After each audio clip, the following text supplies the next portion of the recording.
ரஷ்ய அதிபரான Vladimir Putin அவர்களோட அமெரிக்காவோட அதிபரான டொனால்ட் ட்ரம்ப் அவர்கள் பேச்சுவார்த்தை நடத்தியிருந்தா இல்லையா அலாஸ்கா டைம்ல. ஸோ அந்த டைம்ல மெலினா ட்ரம்ப் அவர்கள் வந்து பாத்தீங்கன்னா ஒரு லெட்டரை வந்து புட்டின் அவர்களுக்கு கொடுத்துக்கிறாங்க. அப்பாவி குழந்தைகள் சாகறாங்களே, அதை தடுக்கிறதுக்காக போரை நிறுத்தலாம் இல்லையா அப்படிங்கிறது போல ஒரு கடிதம் வந்து பாத்தீங்கன்னா கொடுத்துருக்காங்க. அதாவது குழந்தைகளுக்காகவாது இந்த போரை நிறுத்திக்கலாம் அப்படிங்கிறது போல மனிதாபிமான அடிப்படையில் அவங்களோட உயர்ந்த எண்ணங்களை வந்து பாத்தீங்கன்னா வெளிப்படுத்தி இருக்கிறாங்க. அதே நேரத்துல இவங்களோட உயர்ந்த எண்ணம் எந்த அளவுக்கு தாழ்ந்திருக்கு அப்படிங்கறது வந்து பாத்தீங்கன்னா அடுத்த செய்தி. வெள்ளை மாளிகை புதுசா ஒரு டிராவல் பேனை போட்டுக்கிறாங்க. காசால இருக்கக்கூடிய காயமடைந்த குழந்தைகள், உயிருக்கு போராடி கொண்டிருக்கும் குழந்தைகள், மருத்துவ உதவிக்காக அமெரிக்காக்கு மெடிக்கல் ட்ரீட்மெண்ட்டுக்காக வரக்கூடிய குழந்தைகளுக்கு கூட தடை அப்படிங்கிறது போல வெள்ளை மாளிகை தரப்பு வந்து பாத்தீங்கன்னா புது சட்டம் போட்டிருக்கிறாங்க. உக்ரைனில் இருக்கும் குழந்தைகள் அப்பாவி குழந்தைகள், ஆனா காசால இருக்கக்கூடிய குழந்தைகள் இல்லையா அப்படிங்கிற கேள்விகள் பலருக்குள்ளே வந்துகிட்டு இருக்கு. ஆனா இதுக்கான பதில் அமெரிக்கா தான் சொல்லணும். ஏன்னா இவங்க கொடுக்கக்கூடிய குண்டுகள் தான் வந்து பாத்தீங்கன்னா இருதரப்புலையும் செய்யுது. இவங்க கொடுக்கக்கூடிய குண்டுகள் தான் இருதரப்புலையும் வேலைகள் செய்யுது. குழந்தைகள் இறக்குறாங்க அப்படின்னா அப்பாவி குழந்தைகள் ரஷ்யாலையும் தான் இறக்குறாங்க. அட் த சேம் டைம் காசாலையும் இறக்குறாங்க. இதுக்கான காரணமும் அமெரிக்கா தானே. அமெரிக்காவில் இருக்கக்கூடிய ஆயுதங்களை தயாரிப்பதை நீங்க சற்று நிறுத்தி கொண்டீர்கள் என்றால் உலகத்தில் இருக்கக்கூடிய அப்பாவி குழந்தைகள் பட மாட்டார்கள் அல்லவா? இங்க மட்டும் இல்ல, சூடான்ல பல நாடுகள்லயும் வந்து பாத்தீங்கன்னா இது போல ஆயுதங்கள், அமெரிக்க ஆயுதங்கள் தாக்குதல் பண்றதுனால அப்பாவி குழந்தைகள் இறக்குறாங்களே.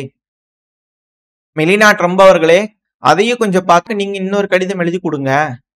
அதை வச்சு அவர் பார்த்து படிச்சுக்கிட்டு எல்லா தொழிற்சாலைகள், ஆயுதம் தயாரிக்கும் தொழிற்சாலைகள் இப்பவே மூடுன்னு ஒரு சட்டம் போட்டாரு அப்படின்னா அமெரிக்கானால சாகிறதெல்லாம் ஃபர்ஸ்ட் ஸ்டாப் ஆயிரும். அதுக்கப்புறம் உலக நன்மை வரும். அதுக்கப்புறம் மற்ற நாடுகள்லாம் ஸ்டாப் பண்ணிக்குவாங்களாமா. நீங்க ஒரு உதாரணமா இருங்க பார்ப்போம் அப்படிங்கிற பல அனலிஸ்ட் இருந்து கருத்துக்கள் போயிட்டு இருக்கு. இது அவங்க எப்படி எடுத்துக்க போறாங்க அப்படிங்கிறத வெயிட் பண்ணி பார்த்தலாம் இல்லையா? இப்போ அது மட்டும் இல்லாம மிடில் ஈஸ்ட்ல கொந்தளிச்சுக்கிட்டு இருக்கு அப்படிங்கிறத மாற்று கருத்துல சரியால த்ரூஸ் கம்யூனிட்டி ஒரு சைட் ஸ்டார்ட் பண்ணிட்டாங்க. எஸ்டிஎஃப் அடிச்சுக்கிட்டு இருக்காங்க. ரெண்டாவது சிரியாவோட ஆளுகின்ற அரசாங்கம் அல் ஜுலானி அவர்கள், அல் சாரா அவர்களா, அவங்க தலைமையிலான ராணுவம் வந்து பாத்தீங்கன்னா தற்போதைய ஆளுகின்ற அரசாங்கம் அதிபர் அவங்க தரப்புலையும் ரெடி ஆயிருக்கிறாங்க. மிக பெரும் அளவில் முட்டல்கள் மோதல்கள் அங்க ரெடி ஆயிட்டு இருக்கு. இதெல்லாம் ரீடைரக்டை நேரே ஈராக்குள்ள விட்டுருவாங்களா அப்படிங்கிற சந்தேகங்கள் இருக்கு. ஸோ என்ன நடக்க போகுது அப்படிங்கிறது பார்ப்போம். ஏன்னா எல்லாம் ப்ரிப்பேர் பண்ணிக்கிறேன், எங்களுக்குள்ள சண்டை அப்படிங்கிற யோசிச்சுட்டு எல்லாம் ஒன்னா சேர்ந்து ஈராக்குள்ள போயிருவாங்களா அப்படிங்கிற சந்தேகமும் இருக்கு. ஏன்னா ஈராக்ல ரெடி ஆகிட்டு இருக்கிறாங்க, அந்த சைடு ரெடி ஆகிட்டு இருக்கிறாங்க. ஏகப்பட்ட கேள்விகள் யோசனைகள் வந்துகிட்டு இருக்கு பல அனலிஸ்டுக்குள்ள. ஸோ என்னதான் நடக்க இருக்கு அப்படிங்கிறது பார்த்தலாம். மிடில் ஈஸ்ட்ல ஒரு தெளிவான ஒரு மைண்ட் செட்ல இருக்கிறாங்க மேற்கு அப்படிங்கிற மாற்று கருத்துல. ஏன் அங்க இருக்கிறவங்கள குழந்தைகள் இல்லையா அப்படிங்கிற கேள்விகள் வருது. இப்படி இருக்க சமயத்துல யமன் ஹவுதிஸ் மேல வந்து பாத்தீங்கன்னா ஒரு தாக்குதல், மிக பெருமளவுல தாக்குதல், அதுவும் எலக்ட்ரிக்கல் இன்ஃப்ராஸ்ட்ரக்சர் மேல இஸ்ரேலோட நேவி தாக்குதல் பண்ணிட்டாங்க அப்படிங்கிற செய்திகள்லாம் வந்துகிட்டு இருக்கு. இது யமன் ஹவுதிஸ் வந்து கன்ஃபார்ம் பண்ணிக்கிறாங்க. இழப்புகள் பெருமளவுல இல்ல, அதாவது உயிரிழப்புகள் பெருமளவுல இல்லை, ஆனா மிக பெருமளவுல பொருள் சேதங்கள் நடந்துகிட்டு இருக்கு யமன் ஹவுதிஸ். இது எப்படி கட்டுப்படுத்த போறாங்க, என்ன நடக்க போன்றது பார்த்தலாம். இவங்க எதுக்காக இஸ்ரேல் அடிச்சாங்க அப்படின்னா காசா முழுவதும் இனப்படுகொலை பண்றதுக்காக செஞ்சுட்டு இருக்காங்க இல்லையா? முழு காசா மேற்கரையெல்லாம் இஸ்ரேல் அவங்க கட்டுப்பாட்டுல எடுக்கிறதுனால அதுக்கு கண்டனம் தெரிவிக்கிறதுனால இவங்க தரப்பு மிசைல்கள் இருந்துச்சு. இப்போ மிக பெரும் தாக்குதல்கள் இஸ்ரேல் யமன் ஹவுதிஸ் மேல பண்ணிக்கிறாங்க. இதுக்கு பதிலடி ரிட்டாலியேஷன் இவங்க என்ன செய்ய போறாங்க அப்படிங்கறத வெயிட் பண்ணி பார்க்கலாம். சரி, ஓகே, இது மிடில் ஈஸ்ட்ல இருக்கக்கூடிய விஷயங்கள். அப்படியே நம்ம ரஷ்யா உக்ரைன் பிரச்சனைக்குள்ள வந்துட்டோம் அப்படின்னா இந்த ரஷ்யா உக்ரைன் பிரச்சனையில அதிகப்படியான ரோபோஸ் வந்து பாத்தீங்கன்னா களமிறங்கி இருக்கு. இந்த கார்கோஸ் எல்லாம் டெலிவரி பண்றது களத்துல வந்து பாத்தீங்கன்னா இப்ப ரோபோஸா மாறி இருக்கு. இதனால தேவைப்படக்கூடிய நேரத்துல துல்லியமா வந்து பாத்தீங்கன்னா இந்த ரோபோஸ் எல்லாம் போயிட்டு கார்கோஸை டெலிவரி பண்ணிடுது. இதுக்கு முன்னாடி களத்துல ஃப்ரண்ட் லைன்ல சண்டை பிடிச்சிட்டு இருக்கக்கூடிய வீரர்களுக்கு பின்னாடி இருந்து வண்டி எடுத்துட்டு எல்லாத்தையும் லோடு பண்ணிட்டு போய் ஃப்ரண்ட் லைன்ல கொடுத்தாதான் மருந்து, கொடுத்தாதான் புல்லட்ஸ், கொடுத்தாதான் உயிர் வளைக்க முடியும் அப்படிங்கிறது போல இருந்துச்சு. அங்க இருக்கக்கூடிய நபர்கள்லாம் ரிட்ரீவ் பண்றதுக்கு, காயமடைஞ்ச நபர்கள்லாம் திருப்பி எடுத்துட்டு வர்றதுக்கு அப்படிங்கிறது போல விஷயத்துக்குலாம் வந்து பண்ணா உயிரை பணைய வச்சு செய்ய வேண்டியதா இருந்தது. ஆனா இப்பெல்லாம் இது போல ரோபோக்கள் வந்து பண்ணா அதிகப்படியான டெலிவரிஸை இன்ஸ்டன்டா உடனுக்குடன் தேவைப்படக்கூடிய டைம்ல தேவைப்படக்கூடிய நேரத்துல நைட் நேரங்கள்ல அதிகப்படியா வேலை செய்யுது, ரொம்ப ஈஸியா கொடுத்துருது அப்படிங்கிற சொல்றாங்க. இது வரவேற்கத்தக்க வேண்டிய விஷயம் தான். ஃப்ரண்ட் லைன்ல அவஸ்தப்பட்டு இருக்கக்கூடிய வீரர்களுக்கு மருத்துவ உதவிகள் அப்படிங்கிறது தங்கு தடை இல்லாம கிடைக்குது அப்படிங்கிறது வரவேற்கத்தக்க வேண்டிய விஷயம். இது உக்ரைன் அதிகப்படியா செயல்படுத்திக்கிட்டு இருக்காங்க. உக்ரைன் தரப்புல இப்ப ரொபாட்டிக் டிவிஷன் தனியா உருவாக்கணும். அதுக்காகவே பெருமளவுல தேவை அப்படிங்கறவங்களா இருக்காங்க. அதுவும் புடிச்சிட்டு போய் சண்டையே பிடிக்க மாட்டேன் அப்படின்னு ரகலை பண்ணிட்டு இருக்காங்க இல்லையா? சோ அவங்களுக்கு தயவு செஞ்சு ஃப்ரண்ட் லைன்ல புடிச்சுக்கிறவங்களுக்கு இதையாவது கொண்டு போய் டெலிவரி பண்ணுங்க. அதாவது அவங்க ஓட்ட வேண்டியதில்லை, நீ பத்திரமா பின்னாடியே உக்காந்துக்கப்பா. முன்னாடி சண்டை பிடிச்சிட்டு இருக்கிறாங்கல்ல இந்த கொஞ்சம் முடியாதவங்க, கை கால் டேமேஜ் ஆகிக்கிறவங்க, ஸோ இவங்களுக்குலாம் வந்து பார்த்தீங்கன்னா இது போல வண்டி ஓட்டுற மாதிரி தான், பொம்மை வண்டி ஓட்டுற மாதிரி தான். நீ வண்டி ஓட்டி கொண்டு போய் முன்னாடி மட்டும் கொடு, அவங்க அது மாதிரி பொருள் எடுத்துக்குவாங்க அப்படிங்கிறது போல இதுக்குன்னே ஒரு தனி டிவிஷன் எடுத்து ஸோ அதுக்கு ட்ரைனிங் பண்ணி அது போல வேலைகள் நடந்துட்டு இருக்கு அப்படின்னு சொன்னாங்க. வரவேற்கத்தக்க வேண்டிய விஷயம் தான் இது. உக்ரைனோட ஜெனரல் ஸ்டாஃப் தரப்பு வந்து பண்ண இது போல செய்திகள் வந்துகிட்டு இருக்கு. அதிகப்படியான ரோபோஸ் களமிறங்கிக்கிட்டு இருக்கு. இது ரஷ்யா தரப்புலையும் நம்ம பார்த்துட்டு இருந்தோம். இப்போ உக்ரைன் தரப்புல கொஞ்சம் பின்தங்கி இருக்காங்க, பட் ஆனால் வந்துட்டு இருக்காங்க. இவங்களும் ஃபைட் பண்ணி வந்துட்டு இருக்காங்க. ரஷ்யா தரப்புல வேற ரேஞ்சில் போயிட்டு இருக்கு. ஸோ இரு தரப்புலையும் வந்து பார்த்தீங்கன்னா நெக்ஸ்ட் ஸ்டேஜ் ஆஃப் வார்க்கு ரெடி ஆகிட்டு இருக்கிறாங்களா அப்படின்னு சந்தேகங்கள் இருக்கு. ஏன்னா ஜெலன்ஸ்கி அவர்கள் இம்போஸ் போட்டுருச்சு, செலன்ஸ்கி அவர்கள் சாங்ஷனை போட்டிருக்கிறாரு. எதுக்காக அப்படின்னா ரஷ்யாவுக்கு நீங்க ஆர்டிபிஷியல் இன்டெலிஜென்ஸோட உதவிகள் செய்றீங்க, டெவலப் பண்ணி கொடுக்குறீங்க. ரஷ்யாவுக்கு பெலரூஸ், சீனா இது போல நாடுகள் அதிகப்படியா நீங்க ஹெல்ப் பண்றீங்க அப்படின்னு சொல்லி 39 இண்டிவிஜுவல்ஸ் மேல 55 கம்பெனிஸ் மேல சாங்ஷனை போட்டிருக்கிறாங்க. ஜெலன்ஸ்கி அவர்கள் உக்ரைன் தரப்புல சாங்ஷனை போட்டிருக்கிறாங்க. ஸோ இதனால சைனாவும் பெலரூஸும் நாளைக்கு திவால் ஆயிடுவாங்களா இல்லை என்ன நடக்க போகுது அப்படிங்கிறத வெயிட் பண்ணி பார்த்தலாம். அது மட்டும் இல்லாமல் ஜெலன்ஸ்கி அவர்கள் ட்ரம்ப் அவர்கிட்ட பேசினதுக்கு அப்புறமா செக்யூரிட்டி கேரண்டியை மிக பெருமளவில் டிஸ்கஸ் பண்ணிக்கிறார், உறுதி செஞ்சுக்கிறார். நாட்டோவோட ஆர்டிகல் 5 போலவே வேலை செய்யக்கூடிய செக்யூரிட்டி கேரண்டி வேணும். நாட்டோல இருந்து தரலினாலும் அது போல ஆர்டிகல் 5 போல ஒரு செக்யூரிட்டி கேரண்டி வேணும் அப்படிங்கிறது போல ஜெலன்ஸ்கி அவர்கள் கேட்டுக்கிறார். அதாவது இதுல என்னன்னா ரஷ்ய அதிபர் விளாடிமிர் புட்டின் அவர்கள் எங்களுக்கு என்ன கேரண்டி அப்படிங்களையும் கேட்டுக்கிறாங்க. ஸோ இது போல ஒரு கேரண்டி வந்து பாத்தீங்கன்னா ரஷ்யாவுக்கும் கொடுக்கப்படும் அப்படிங்கிறது போலையும் சொல்லப்பட்டுட்டு வருது, பேசப்பட்டுட்டு வருது. ஸோ என்ன நடக்க போகுது அப்படிங்கிறது பார்த்தலாம், லைனா பார்ப்போம். இப்போ அடுத்தது வந்து பாத்தீங்கன்னா இதே ஜெலன்ஸ்கி அவர்கள் யூகேக்கு போயிருந்தாரு, ஜெர்மனிக்கு போயிருந்தாரு, அப்புறம் யூகேக்கு போயிருந்தாரு, எல்லாம் பேசினாரு. திருப்பி வந்து பாத்தீங்கன்னா மீட்டிங் நடந்திருக்கு. அந்த மீட்டிங்கோட முடிவில் வந்து பாத்தீங்கன்னா ஜெலன்ஸ்கி அவர்கள் பல விஷயங்கள் ட்ரம்ப் அவர்களும் புட்டின் அவர்களும் பேசி ஒரு சாராம்சம் வந்துருக்கும் இல்லையா? ஸோ அந்த சாராம்சம் ட்ரம்ப் அவர்கள் ஜெலன்ஸ்கி அவர்கிட்ட கொடுத்துக்கிறாரு.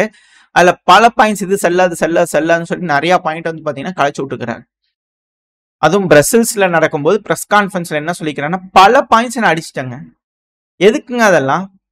அது அந்த பேச்சுவார்த்தையில ஃபேவராகவே இல்லைங்க உக்ரைனுக்கு, பூரா அவங்களுக்கு தான் ஃபேவரா இருக்கு. அது மட்டும் இல்லாம சீஸ் ஃபயருங்கிறத ஃபர்ஸ்ட் வரணும். நம்ம களத்துல ஃப்ரண்ட் லைன்ல இருக்கு இல்லையா, இப்ப இருக்கக்கூடிய ஃப்ரண்ட் லைன்ல இருந்தா பேசவே ஆரம்பிக்கணும். இவங்க வந்து பண்ண டொனஸ்க் இருந்து வெளியே போயிரு, அதுக்கப்புறம் பேசிக்கலாம், அதுக்கப்புறம் சீஸ் ஃபயர்னு எப்படிங்கிறது?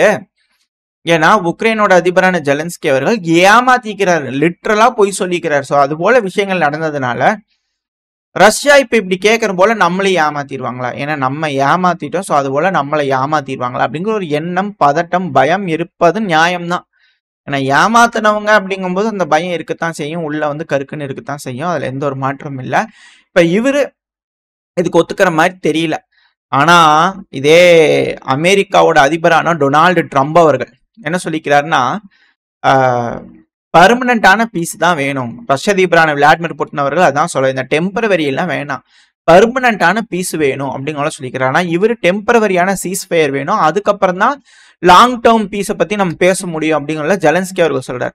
ஆனா ட்ரம்ப் அவர்கள் என்ன சொல்றாருன்னா நான் தெளிவா பேசிட்டேன்ப்பா அவர்கிட்ட, அவர் பர்மனண்டான பீஸ் தான் கேட்கிறாரு, டெம்பரவரி மாதிரி எந்த ஒரு விஷயமும் கேட்கல அப்படிங்கிற ட்ரூத் சோசியல் மீடியால என்ன சொல்லிக்கிறாருன்னா உக்ரைன் கண்டிப்பா அவங்களோட பகுதியை விட்டு கொடுத்து தான் தீரணும், சில பகுதிகளை இழந்தா மட்டும்தான் அமைதி வரும் உக்ரைனுக்கு, இல்ல இது தொடர்ந்து போர் நடந்துகிட்டே இருக்குன்னா இன்னும் பல பகுதிகளை இழந்துருவீங்க உக்ரைன் அப்படிங்கிறது போல ட்ரூத் சோசியல் மீடியால போட்டார், போஸ்டாவே போட்டுக்கிறாரு. இதுக்கு ஜெலன்ஸ்கி அவர்கள் என்ன மாதிரியான ரெஸ்பான்ஸ் கொடுக்க போறான்னு பார்க்கலாம். கண்டனங்கள் தெரிவிச்சு கசகசன்னு பேசுவாரா இல்லை என்ன நடக்கும்னு பார்த்தலாம். ஏன்னா இதெல்லாம் இந்த பைடன் அவர்களோட காலகட்டத்தில் இருக்கக்கூடிய அமெரிக்க அரசாங்கமும் இப்ப இருக்கக்கூடிய அமெரிக்க அரசாங்கம் வித்தியாசமா இருக்கு. அமெரிக்காவோட secretary of state Marco Rubio அவர்கள் இருக்கிறார் இல்லையா, அவரு என்பிசி ஒரு பத்திரிகைக்கு வந்து பார்த்தீங்கன்னா பேட்டி கொடுக்கும்போது இதுல இருக்கக்கூடிய மிக முக்கியமான கோல் என்னன்னா உக்ரைனுக்கு சீஸ் ஃபயர் கொண்டு வருது.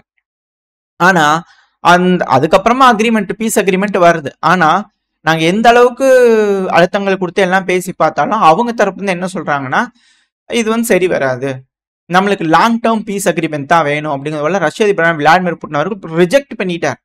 ஸோ இப்போ அக்ரிமெண்ட்டுங்கிறது பீஸுக்கு தான் வேணும், லாங் டேர்ம் செட்டில்மெண்ட் தான் வேணும் அப்படிங்கிறது போல இருதரப்புலையும் இருக்கிறதுனால, சரி அப்போ லாங் டேர்ம் செட்டில்மெண்ட்னா என்ன அப்படிங்கிற பேசும்போது இது போல ஒரு செட்டில்மெண்ட் வந்திருக்கு, அதை தான் நாங்கள் செய்யலான் இருக்கிறோம். உக்ரைன் தரப்பு சொல்லியிருக்கிறோம், அவங்க கேட்க மாட்டுறாங்க, சில பகுதிகள் இழந்து தான் தீரணும் அப்படின்னு மார்க்கோ ரூபியோ அவர்கள் திரும்பி வந்து பார்த்தா சொல்லிக்கிறார். ஸோ இதை வச்சு பார்க்கும்போது யூரோப்பியன் யூனியனுக்கும் உக்ரைனுக்கும் இப்போ அமெரிக்காவுக்கும் நடுவில் கொஞ்சம் கொஞ்சமா அப்படியே விருப்பு தெரியுது. இது விரிசல் ஆகுமா அப்படிங்கிற கேள்விகள் வருது. ஸோ இதனால மிக முக்கியமான முடிவுகள் எடுக்கப்படுமா?